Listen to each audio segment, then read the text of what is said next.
I talk about this a lot in chapter 2. So chapter 2 is called Catastrophizing Side Effects, and it goes into the multiple predictions that modern environmental thought leaders have made over and over and over, and how they haven't just been wrong. I needed to invent a term for how wrong they are, which is 180 degrees wrong, because they predicted something would get much worse, and it got much better. Like the 2000, and by 2000, this was published, I think, in 1982 or 83. In the 70s. Was it in the 70s? It was like by 2000, Florida, gone. Yeah. Everything's gone by 2000. Like, well, in England, the kind of the happened. leading public environmental thinker the last 50 plus years, this guy Paul Ehrlich out of Stanford.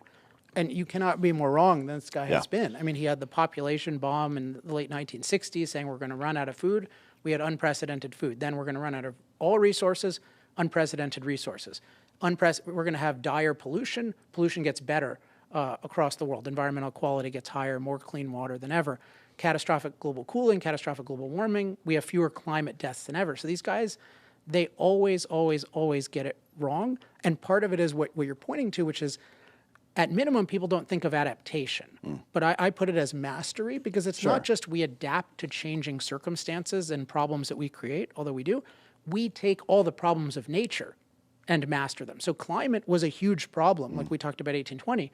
Climate is naturally a catastrophe. Life is naturally an apocalypse by our standards. I was talking with one of my favorite people, Palmer Luckey, the Oculus creator. We had an event for the launch of Fossil Future, and I was doing this event with Peter Thiel, and Palmer and I had a conversation we recorded after, and he and I really agreed on this. Like, if we woke up in Sri Lanka, we would consider it the apocalypse. And I try to think about that all the time. Like, 5 billion people live in the apocalypse by my standards. And they're not going to get into a good world with fossil fuels, and we're not going to stay in a good world without fossil fuels.